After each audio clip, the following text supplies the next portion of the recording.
Be B G میں آ جاؤں؟ پروین نے ٹوکری سے کوڑا اپنی کچرا گاڑی میں منتقل کرتے ہوئے بی بی جان سے پوچھا۔ ہاں ہاں کیوں نہیں، تم سامنے نل سے ہاتھ دھو کر آؤ، تب تک میں ناشتہ منگواتی ہوں۔ بی بی جان نے شفقت بھرے انداز میں پروین کو جواب دیا اور ساتھ ہی اپنی بہوؤں کو آواز دینے لگیں۔ ارے سروت، انیلا، بیٹی جلدی سے پروین کے لیے ناشتہ لے آؤ۔ ایک تو میں اس پروین سے بہت تنگ ہوں، پتہ نہیں کیوں بی بی جان کو اس کے عیسائی ہونے سے فرق نہیں پڑتا، پھر وہ کوڑا اٹھانے والی گندی عورت۔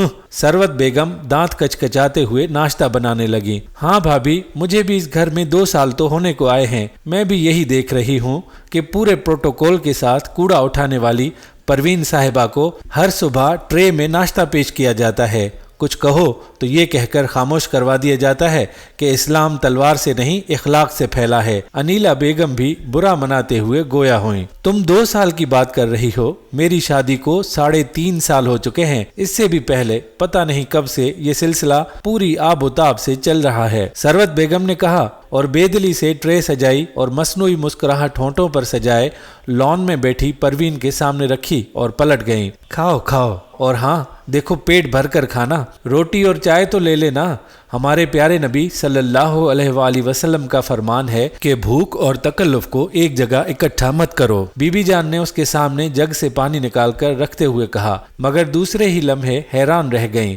پروین نے کھانا کھانے کی بجائے منہ پر ہاتھ رکھ کر رونا شروع کر دیا۔ تیزی سے نکلنے والے آنسو لمحوں میں اس کا چہرہ بھگو چکے تھے۔ ارے کیا ہوا پروین، ایسے کیوں رو رہی ہو؟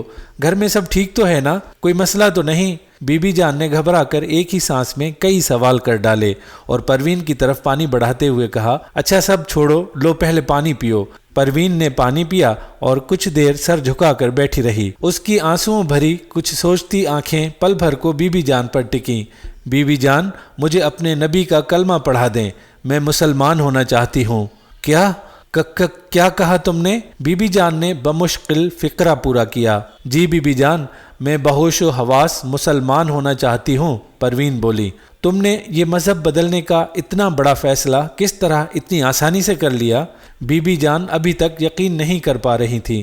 آسانی کہاں بی بی جان، 4 سال ہو گئے ہیں، قطرہ قطرہ چوٹ پڑتے۔ آپ کو یاد ہی نہیں، مگر مجھے آج بھی وہ دن یاد ہے جب 4 سال پہلے ایک دن بھوک سے تنگ آ کر آپ سے کھانا مانگا تھا تو میرا خیال تھا کہ آپ مجھے کوئی بچی کھچی روٹی شاپر میں ڈال کر دے دیں گی، مگر میری حیرت کی انتہا نہ رہی جب آپ نے صابن سے میرے ہاتھ منہ دھلوا کر ٹرے میں رکھ کر ناشتہ پیش کیا اور میرے جھجکنے پر کہا، بیٹی کھا لو۔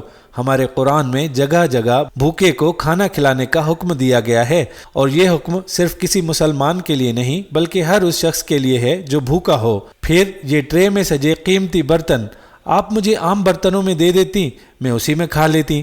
میرے جھجکنے پر آپ کا جواب تھا، بیٹی یہ کھانا میں تمہیں اللہ کے نام پر کھلا رہی ہوں، تو اللہ کے نام پر کھلائے جانے والا کھانا میں کس طرح عام برتنوں میں کھلاؤں؟ میرا دل گوارا نہیں کرے گا۔ اور پھر اس دن کے بعد سے آج تک میں اس گھر سے پہلے دن کی طرح عزت سے پیٹ بھر کر جاتی ہوں، مگر یہ تو 4 سال سے تمہارا معمول ہے۔ اب ایسی کیا بات ہوئی کہ تم اپنا پیدائشی مذہب چھوڑنے کو تیار ہو گئی؟ بی بی جان خوشی اور حیرت کی ملی جلی کیفیت میں بولی۔ بی بی جان، آپ میری بات کا یقین کریں یا نہ کریں، میں نے آج رات خواب دیکھا کہ قیامت کا سماں ہے، ہر طرف پریشانی اور خوف کا ڈیرا ہے، سورج کی تپش ہر چیز کو پگھلا چکی ہے، ہر طرف شور و غل مچا ہے۔ مجھ ان پڑھ کے پاس وہ الفاظ ہی نہیں جو اس کیفیت کو بتلا سکوں کہ میں چھاؤں کی تلاش میں بھاگتی ہوں۔ قدموں کے نیچے تپتی زمین پاؤں میں چھالے بنا چکی ہے، مگر کہیں پیر رکھنے جتنی بھی ٹھنڈی جگہ نہیں۔ اچانک میں نے کچھ لوگوں کو ایک ٹھنڈی چھاؤں میں دیکھا۔ کیا چھاؤں تھی وہ بی بی جان، جس میں موجود نہ ہونے کے باوجود اس کی ٹھنڈک کے تصور نے مجھے میرے پاؤں کے چھالے بھی بھلا دیے، اور جب میں نے اس چھاؤں تک پہنچنے کی کوشش کی تو مجھے یہ کہہ کر وہاں سے پیچھے ہٹا دیا گیا کہ یہ اللہ کے عرش کا سایہ ہے، اور یہ وہ لوگ ہیں جو اس کے لیے لوگوں سے محبت کرتے ہیں اور اسی کے لیے نفرت۔ اور بی بی جان، پھر میری آنکھ کھل گئی اور میرے دل نے آپ کے مذہب کے سچا ہونے کی گواہی دی، اور میں آپ کے سامنے ہوں۔ مگر آپ کو ایک بات بتاؤں بی بی جان، اس چھاؤں میں خوشی سے چمکتا دمکتا چہرہ لیے آپ بھی موجود تھیں، میں نے آپ کو خود دیکھا تھا۔ پروین آنسوؤں کی لڑی میں ہنستے ہوئے خوش ہو کر بولی۔